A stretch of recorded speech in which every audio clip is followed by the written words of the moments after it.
All right, y'all. I have mashed the button. Sorry, we are a couple minutes late, but we just ran straight here from the airport. We just got off the plane. The plane. So, let me kick this little thing off, shall I? Do it, Rick. Hi, I'm Rick. I'm Dan. I'm George. And we are Queer Magnolias, the podcast. In each episode, we're going to talk about everything from growing up queer in the South to the issues that are affecting our community today, with a little bit of fabulous sprinkled in along the way.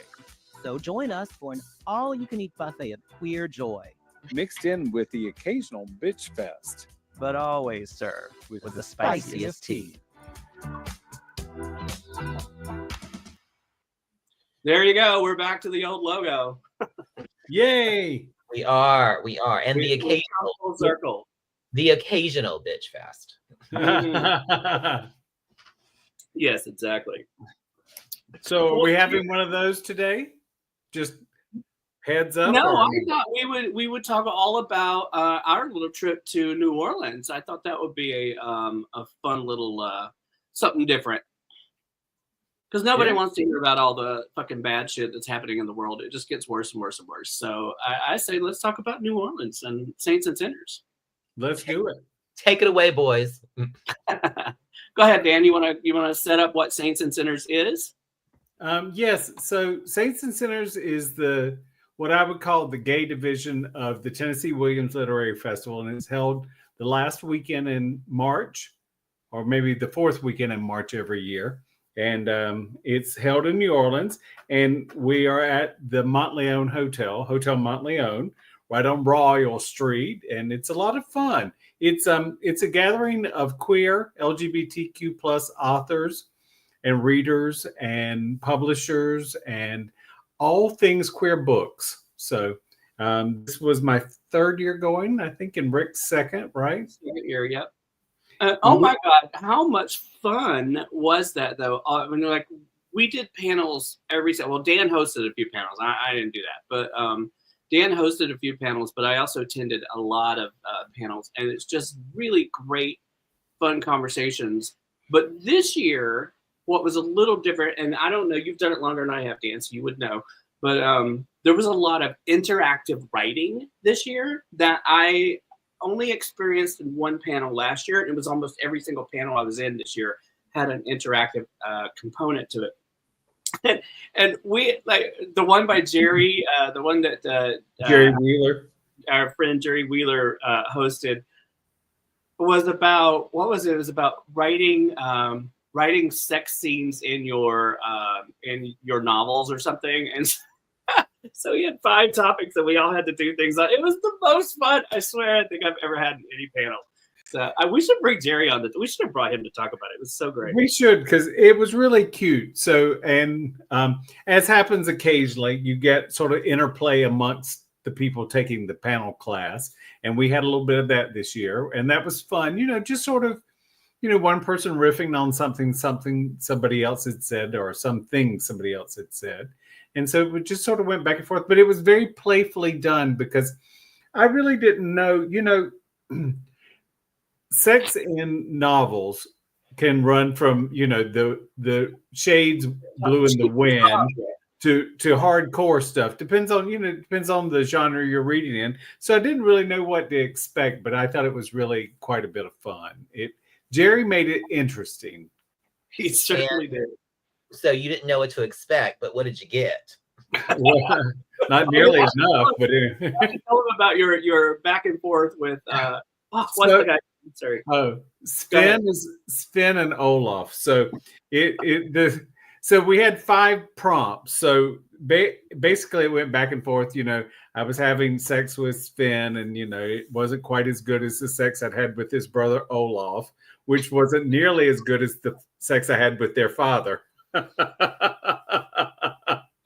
then there was another person in the room who had another character. It started out as a different character named Sven, and somehow through the course of all this, it became the same character. And then they started playing off of one another, and everybody in the room was just having a blast with it. It just really was the most fun. I think the best panel I think of all, and they were all great. That's not to say any of that were bad. They were all fantastic, but that was the most fun I think I've had in a long time. And I also think that, so George, you asked a very valid question. So sometimes I'm not interested in reading a sex scene in some novels just because I'm not there for the sex part.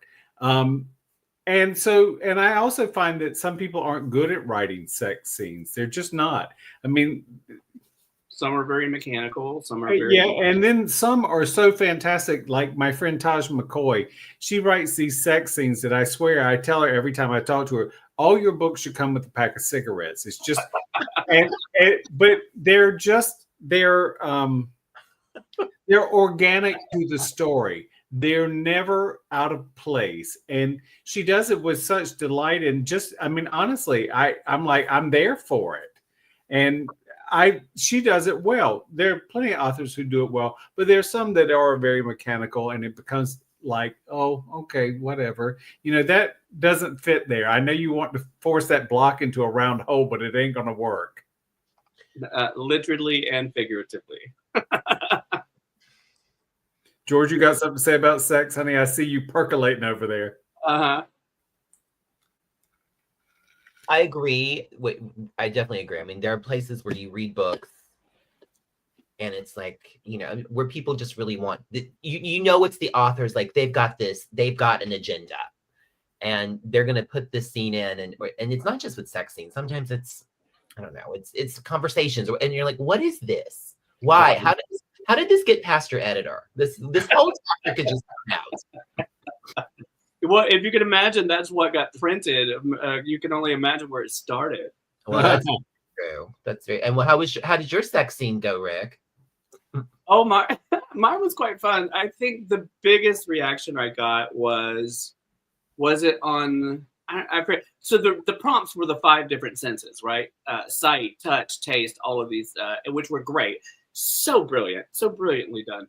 And I don't remember which one it was, but I started it off where it was like, well, if any of you have ever seen any of our videos, you know what happens next. And the whole room just kind of erupted and messed up my flow. I was like, oh shit, I wasn't expecting it. But it was fun. We had a good time. So I think my story ended up with the 2 guys that were hooking up in the Old Cove Hotel. The Old Cove Motel, and doing an OnlyFans in there, ended up getting busted by his father's neighbor, calling his father and was like, "Why is your son on my Facebook Live?" It was a lot of fun, and you know, I think the fact that it was cool. Jerry went into it with the 5 natural prompts of, you know, smell, taste, touch, sound. Those are such easy prompts. It reminded me of another class I took down in Long Beach one time that Naz Katab taught, and he just gave us these things that were so natural to think about, you know, that you didn't really have to go out and reinvent the wheel. Yeah. Just use your sensory I was about to say deprivation, but I guess that too could be a story, couldn't it? Good story, honey. That's when Rick has a choking out story. Yeah, we're not gonna put that on the live, darling. Right? They was wrestling in the parking lot again. Right, exactly. Just wrestling. And if you've ever seen any of their videos, you know what comes next. That's right, honey. It was that rubble trouble all over. Oh my Lord! How many days were you in New Orleans total? 4, I think. Yeah. Well, 4 for me. I think Danny technically. Did you get in after midnight? I think we landed just at midnight. Yeah. There are days where I earn every blonde hair I dye on my hair, which I haven't done lately, but occasionally I earn them all. So I knew I wanted to fly Delta because I could fly nonstop, and I had everything set up, and I looked at all the times, and I bought it. I was so excited.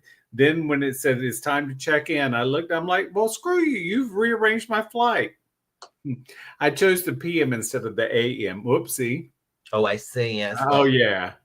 I guess I had on the cheap pair of glasses and not the prescription ones. So I was like, oh, well, darn it. And so because I bought it with mileage, I thought, well, Amex is always good to me. So I jingled up Amex. Hey, honey, I'm like, I thought I was looking so pretty the day I bought this ticket, but blah, blah, blah. So the guy was very kind and very accommodating. And he says, well, let me check. And so he puts me on hold and he comes back and he says, well, we can do that for $1,899. And I'm like, well, you could do it for $5,000, but I ain't paying you $1,899. Change this damn flight to the morning flight, which there was available space. But Delta said no, because you're within this window. This is all we're going to do. So I said, well, there's an afternoon flight. What about that? So he goes away and he comes back and he says, that's $1,800. I said, or maybe it's the other way around. All I was like, is this just getting ridiculouser and ridiculouser and ridiculouser? I said, that's okay. I'll just drink through my afternoon. Thank you. It'll be just fine. I'll be just fine. So I did get there early. And then for the flight back, as does happen, I was sort of rushing to get back to the airport. And I'm 20 minutes out from the airport when I get this thing that says, oh, your flight has been delayed. I don't even think you know this, Rick. And it was delayed and delayed and delayed and delayed. Did you fly out of New Orleans? Sorry. Yes, coming back to LA. Yeah. So I think I had to wait 4 or 5 hours for my flight. My gosh. And so, they offer you, well, you can take a different flight, which it was the next day, which means if I had chosen that, you have to buy a hotel room because they're not going to give it to you unless they cancel the flight. Yeah. So I was, I talked to a couple of other passengers and I really did stay calm. I said, you know what? I feel like we're going today. I finally rolled into bed at 2:45 in the morning and had to be at work at 10.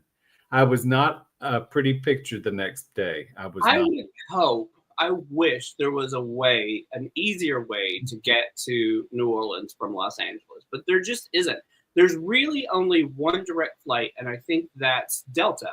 It is, yes. And Delta must have had me flagged or something because every single time I go to Delta, they want $10,000 to do anything before they'll even talk to me. And so I was like, I'm not doing that. I flew out. What did I fly? I flew American, actually. And so I had booked my flight from LA to Phoenix. I did a connecting, which I never do. And I was like, I'm going to do a connecting. And so I flew to Phoenix. I was going to Phoenix, and then I would go from Phoenix directly into New Orleans. And I'm like, that's easy. It's 30 minutes between flights, between the connecting flights. I'm going to check a bag because I was going on to North Carolina for a week. So I took a bigger suitcase. So I'm going to check a bag. I don't need to worry about that. I just got me, and I got to get to the other flight. I wake up at 3 a.m. because I chose the 6 a.m. flight. To the fact that they had moved my flight, canceled my flight to Phoenix, moved me to Bentonville, Arkansas, I think it was. After so then I was like, well, that is never going to do. So, and I was like, oh, it's 3 a.m. I need coffee. So I made coffee first, and I was like, let me deal with this. As I'm trying to change it, they moved it again to 2 more connecting flights to get me. And I was like, hell no. And so then I pulled out the computer and I was like, fuck this. And so I went to work and I ended up I ended up getting a flight that took me to Dallas. I had 1 hour in Dallas. And then I went to New Orleans from there. But my credit card gets me into the lounges. So the fact that I was able to sort of not be in the airport. So I went straight to the lounge and just kind of set it out between the 2 flights. So he went to the lounge to listen to the screaming kids of rich people instead of the screaming kids of poor people. Of not rich people, yes. Right. Oh, and just so the audience knows, we did invite George reluctantly, but I'm sorry. The comma was in the wrong place. We did invite George, but reluctantly, he had a work obligation. There you go. Sorry, I moved the comma to the proper place, my dear. Yes. Well, thank you for that. You're welcome, honey. We really did hope you could go, but it wasn't an appropriate. Appropriate's not the right word. It wasn't a convenient time for George, but we had so hoped you would go because you had lived in New Orleans before. Yes. I have to ask Dan, when you landed in New Orleans and you got there at midnight, and after you went to the hotel, did you immediately run over to Clover Grill so you could get yourself something to eat? Some sustenance. No, I decided not to go. And Rick, you owe me at least a thank you for not asking you to go to Clover Grill for dinner after we went to Cafe Lafitte in Exile. It is right across the street, same owner. I mean, sure. I mean, I would have done it. Sure, why not? Well, you would have only done it once, probably, because the Clover Grill is an acquired taste of grease. If you think if you run back quickly from Nats, you might not even make it. I love me some greasy food. I have no problem with that, as long as there's a clear path from me home. Good. If there's going to be any. I'm not doing layover flights anywhere. I need a clear path home after greasy food, but I'm good. Navigate a few people on Bourbon Street to get home. That's all you'd have to. That's just a few here and there, So Jesus Christ, talk about the people. But people is there ever a time in New Orleans where there's never people? I mean, no. God, it's like New York. Yeah, I remember asking this friend of mine that I used to know years ago that lived there. I asked Joe Vizina one time. I said, "What's going on next weekend?" And he says, "Dan, why do you ask me that every time we talk?" He's like, "It's New Orleans. There's something going on every weekend. Stop being stupid. Just get here and you'll figure out what's going on." And I'm like, "Okay." And it stood me well because he's right. Well, I assume with the festival going on, with the Saints and Sinners Festival, there was queers of all shapes and sizes in town for the week. Yes. Yeah. So very heartening thing for me. And I don't know, because Danny and I didn't attend all the same panels at the same time. And I don't know, we talked a little bit about this, Danny, but I don't know what your experience was, but mine was how many college students this year for me had attended this festival and were really interested in hearing authors talk about their experiences and all of this. And I actually connected with a couple, and because it came up about audio dramas. Well, a couple. Mm-hmm. I guess that needs to explain. We got into a conversation, and one thing led to another, and it just, we organic. We talked outside of the thing. Gasmic. Call that a menage a trois. Put that in your fiction writing list. Right.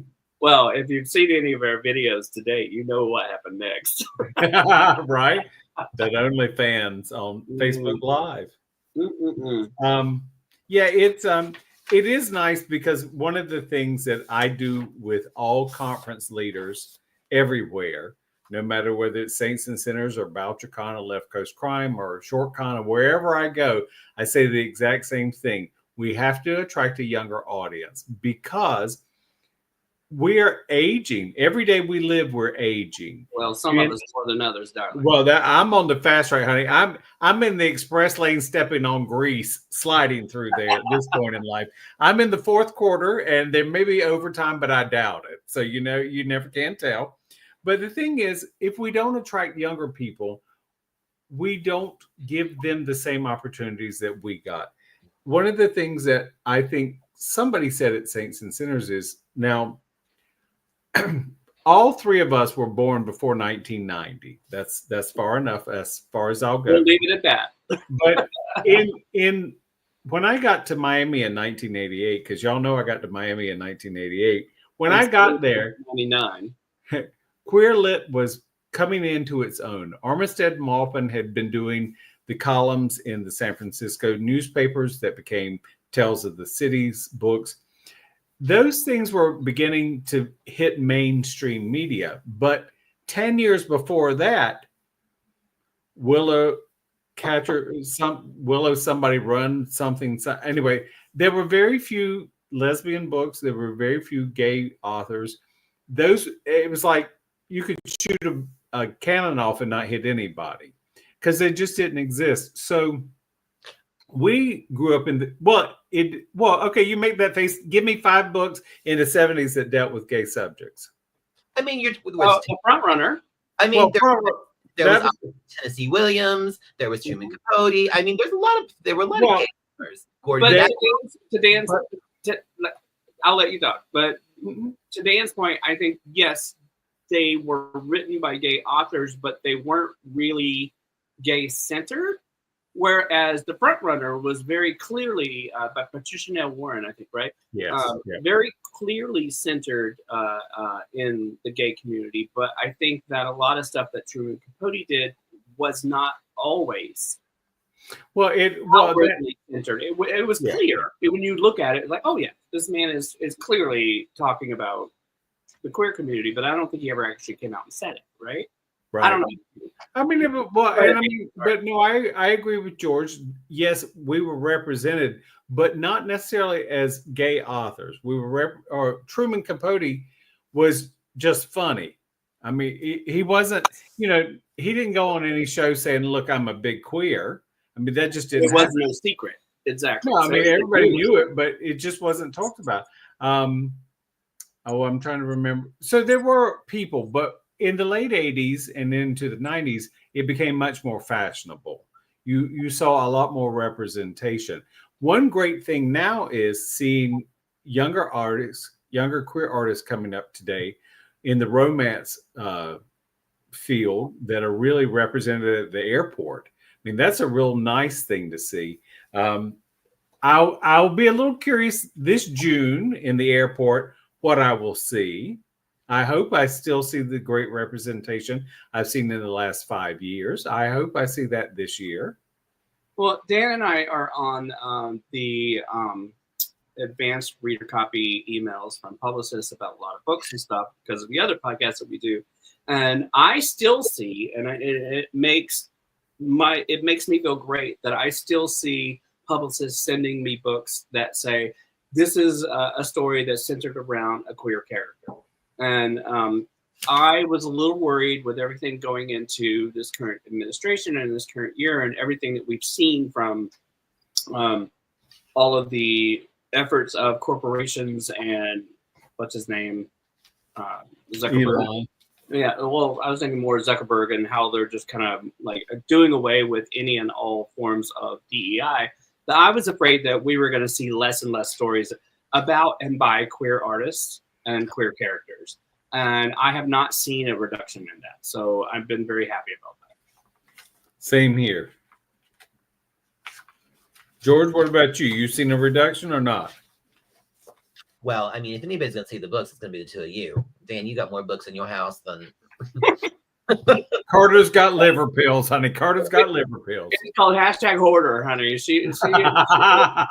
I don't even know what's happening in the house. Well, here's what I can tell you is if we have an earthquake, I should have a soft landing. Books aren't really that hard. Don't stack them up too high, honey. Well, that is true right there. Lex is here, and Lex says last time he went home, he went straight to his aunt's house to get his favorite homemade seafood. You and Dan would be in seafood heaven. I do not eat seafood. That is not my thing. And so New Orleans is always a struggle for me because it's about 80% seafood. But I may do. Oh, we should talk about dinner. Galatoire's. Yeah. Galatoire's was well, it was an experience getting there, but it was fun. Well, I was putting on a suit and a tie, or not even a tie, but just a suit jacket and walking in all that humidity and that heat. I was like, girl, I can't do this. It turns out that Spanx sometimes rubs. Chafing. Let me tell you, chafing. I keep telling you, baby powder, honey. That's the way to go. In humidity, you need an arsenal of baby powder. Cornstarch, girl. Cornstarch. Yeah, cornstarch. That's right. But if you run, though, you get cornbread. Don't run. Walk slowly. Walk slowly.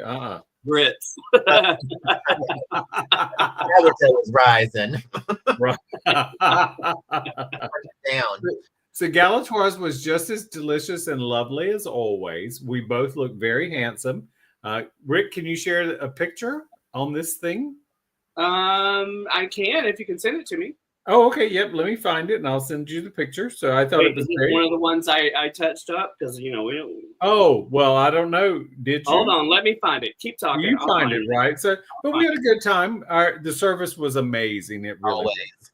It always is. So I wasn't as seafood heavy without Rick as I typically am, but and then we went to Mother's one morning for breakfast, which God bless Rick. He knows how very much I love Mother's, and he enjoys Mother's as well. But I cannot go to New Orleans without eating at Mother's at least once, and it did not disappoint me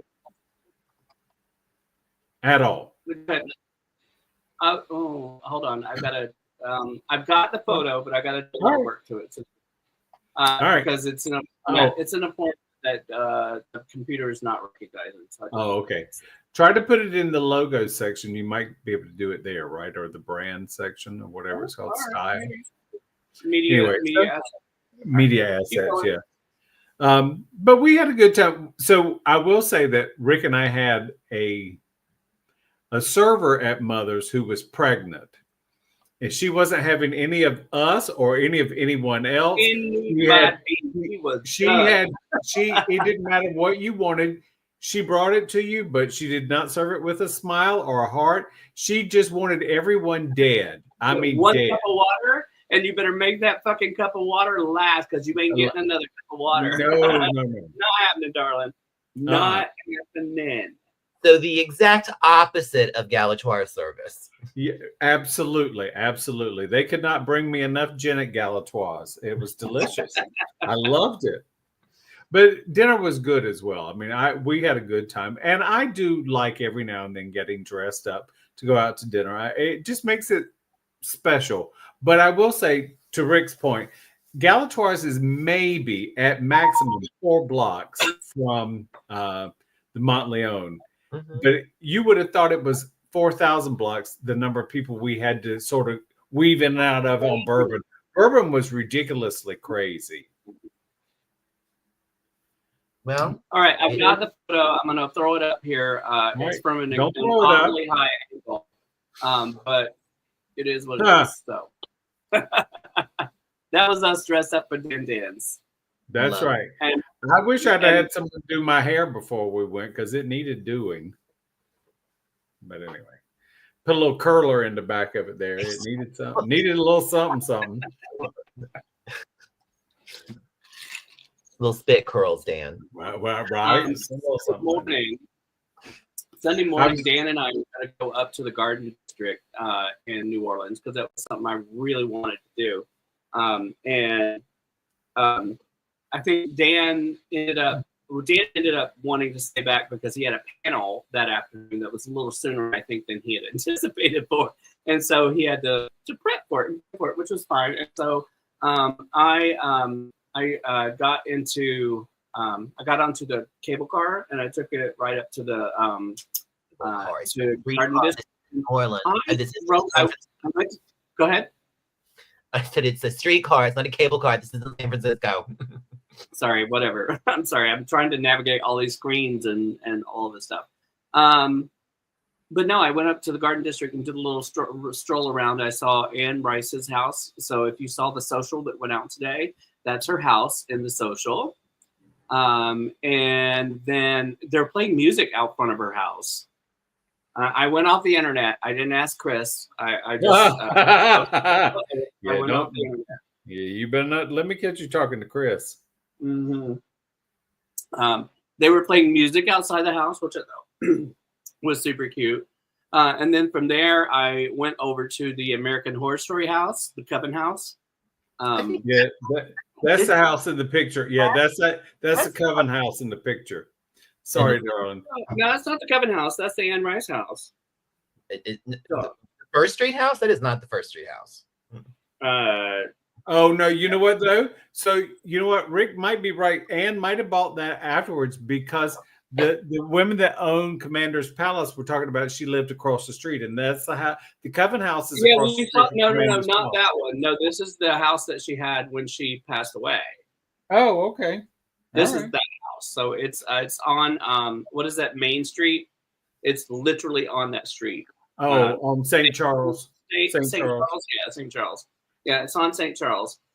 Listen, I'm just going off the internet. I'm not saying I didn't talk to Chris. I didn't do a hoodoo seance with Anne. I don't know. Is it time for the front porch yet? My ice cubes are getting dry. I mean, it might be. Might be. Lex says, I used to see the late Anne Rice in person when he would visit his family. Oh, how fun. I bet she was always kicking around New Orleans. How fun.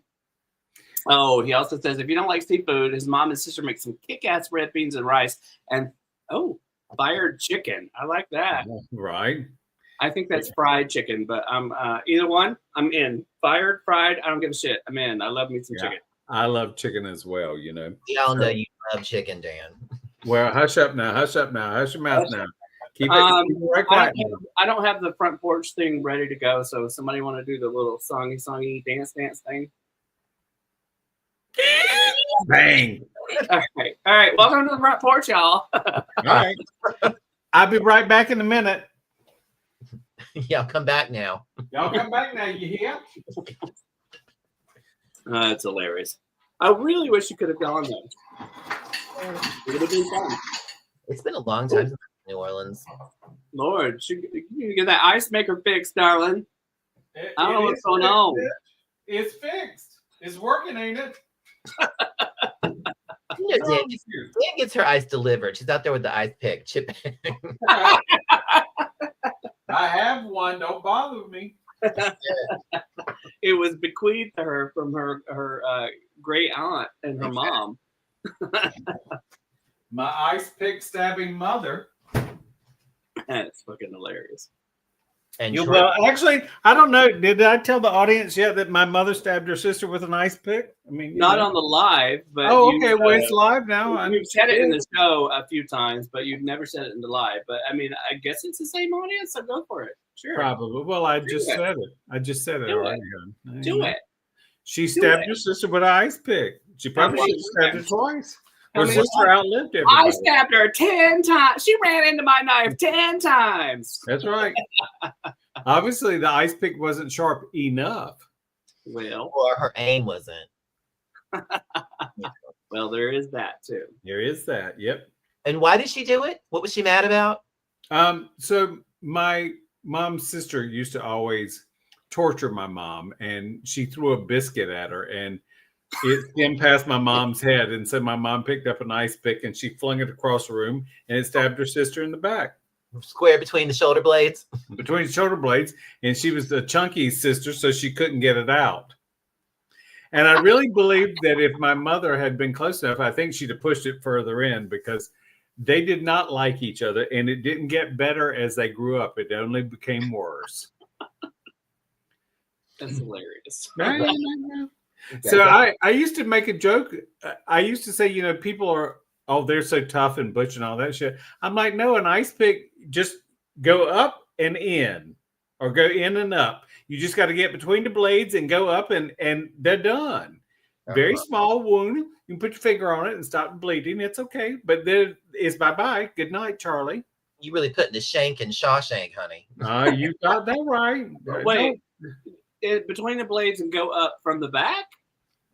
From the front. Anywhere in between the rib cage, and then go up. I heard blades and I thought shoulder blades. I'm like, how do you do that from the back? Yes, that part I got. Yeah. It has to be from the front, because you want to give them a hug as you do it. At an angle. Yes, that's why it's called the shank. That's it. Uh-huh. So they say. Mm-hmm. I made mine. We read these things. Yeah. After you're wrestling. So I think next year maybe Queer Magnolias should go and do a live episode from Saints and Sinners, is what I was going to say. I know we're on the front porch and we're moving on to a different topic, but I wanted to throw that out. And I wanted to ask our audience, what do you guys think? Should we go down and do an episode from New Orleans? We could do it live. It might be fun. How about we say, should we go down to New Orleans and do an episode? I'm not going down on you to do any episode, just so we're clear. Okay, what kind of short story are you writing? No, ma'am, no. So, but wait, so is it always in April? It's always the last weekend in March, or the fourth weekend or last weekend. I seem to think last year was, it was the fourth weekend last year as well. That was around the same time. Yeah. Yeah. So it just means you're going to have to plant your flag on the days off earlier, rather And than they'll have to work around you. Yeah. Spring always starts getting busy with work. We start having a lot of events in the spring leading up to the summer, leading up to June. But anyway, yes, I would love that. I think it would be a lot of fun. I think we should do it. So, And for the first time Gary ever, says we should. He says, I'd love to see us all there. Yeah. So I think we should. we had a good time. And then Rick and I went down to Frenchman Street one night. And then we split up and I went to Snug Harbor. And that was fun. I'd never been to Snug Harbor. But not before we saw that amazing band doing all of those covers, and she was taking requests, and she did Nina Simone, she did Betty LaBette, she covered somebody else too. I feel like there was Etta James. Yeah, and she was so good. It was such a great, she really was good. Experience. And it wasn't a pay at the door. It was just come in and get you drinks and have some food, and we're having some live music type of stuff. We just walked up on it. It was like, oh, let's go. So. Did you buy any art, Dan? I did not. I didn't this time. I went out to, after Rick went to North Carolina, I went out to Lafayette, and I went to Baton Rouge first, which I'd never been there, and then I went to Lafayette. So in the South, you have to be cognizant of Sunday and Monday. Monday here in LA as well, but especially in the South, you got to be cognizant of Sunday and Monday and what's closed. Mm-hmm. So in the South, a lot of businesses are closed on Sunday.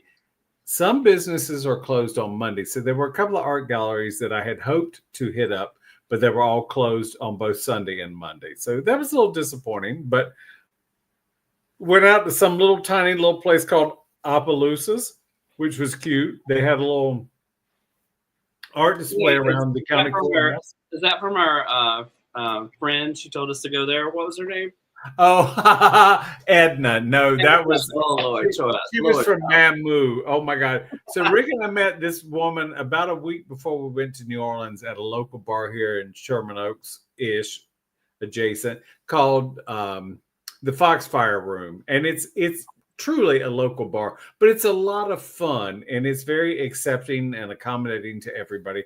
But there was a woman that came in, she'd been out having a cigarette, and she came in and she'd been out having a lot more than a cigarette, just to be clear.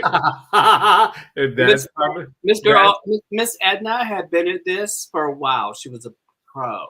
She started much earlier in the day. Probably around long than anybody 9 or 10 or 11, maybe 11 at the latest.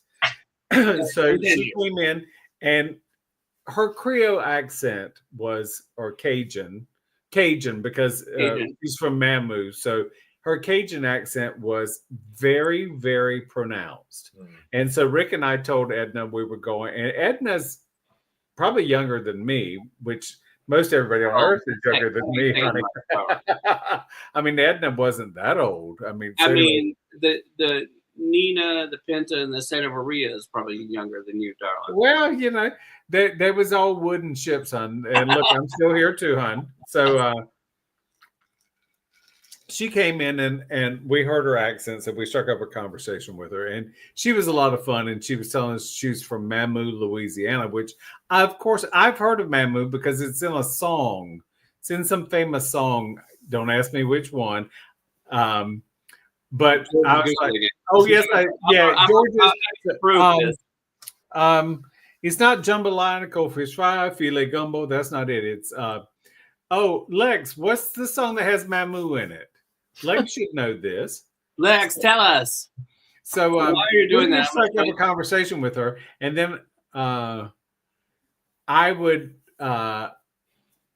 looked up Little Mamu, Louisiana, and I sent Rick a couple of pictures from their famous bar. I'm like, of all the places I might stop, Mamu ain't one of those places. No.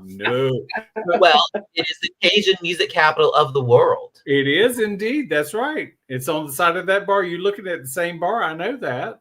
It's a white cinder block wall, hon. You know that. So Rick loves cinder block because he knows how the I know exactly how the mildew grows on it. I know exactly how to position your head against the cinder block wall. Trust. Oh, a little bit of hand action, you're good to go. That's right. Cinder Block it's so funny because one of the things I notice when I'm in some parts of the South, but especially Louisiana, is how many houses are built on the ground, which really confuses the bejesus out of me because the mold, you can see the mold and the mildew growing up on the outside of the house walls. I'm like, why would you not build this up, up a level so it's not on the ground? Because on the ground when it rains, anyway. I'm allergic to mold and mildew. Aaron says we definitely need to do a live show in New Orleans. So I think if we are going to do the live show in New Orleans, Aaron needs to come and help us produce it. Well, why not? Why not? I'm just going to say, I think you should do it. We should get us a bunch of peoples to go with us, and that way they can pay for our way. I mean, they can help share. I mean, the love flows. That's it. Huh? That's right. That's right. Uh-huh. So did you find the Mammoo City, George or Lex? Hello. What are you asking me about? The Mammoo the song? Yes, I think it's in a Clifton Chenier song. Well, it is in a Jimmy Buffett song. All right, what does he sing? Everything's in a lyric song, honey. Hold on. I clicked off of it because sorry. We got into some other silliness. Exactly. So blah blah blah blah blah. Jimmy Buffett's Somewhere Over China is the name of the song. So there's also Mammoo two-step, the Mammoo hot step, and words in French. It's in a lot of songs. Okay, it's in a lot of songs. It'll come to me probably at 3:00 tomorrow morning, and then I'll be up. Don't text us. Do not text us at 3 a.m. It's fine. I'm sure that you're a huge Jimmy Buffett fan. I stepped on a pop top and I blew out my flip flop. No, ma'am, I am not. I hated that song when I lived in Miami from 88 to 99. I hated that song. God, I hated it. You weren't getting wasted away in Margaritaville? No, because I didn't drink tequila back then. Now I do, but back then I was only gin and vodka. Oh, I hated that song. I mean, and it played 24/7. It's like that stupid song when I first got to Los Angeles. Don't worry, be happy. I hate that song. I love that song. God, I that hate song. Bam. I have great memories from that song. I bet you do. You were wrestling, weren't you? Which one? Don't Worry, Be Happy or Margarita? Don't Worry, Be Happy. Yeah. Oh, I hate that. No, I have such great, just such a special memory of that song. It's a story that I'm not going to get into. Well, so that's when Rick was still called Wanna Leia.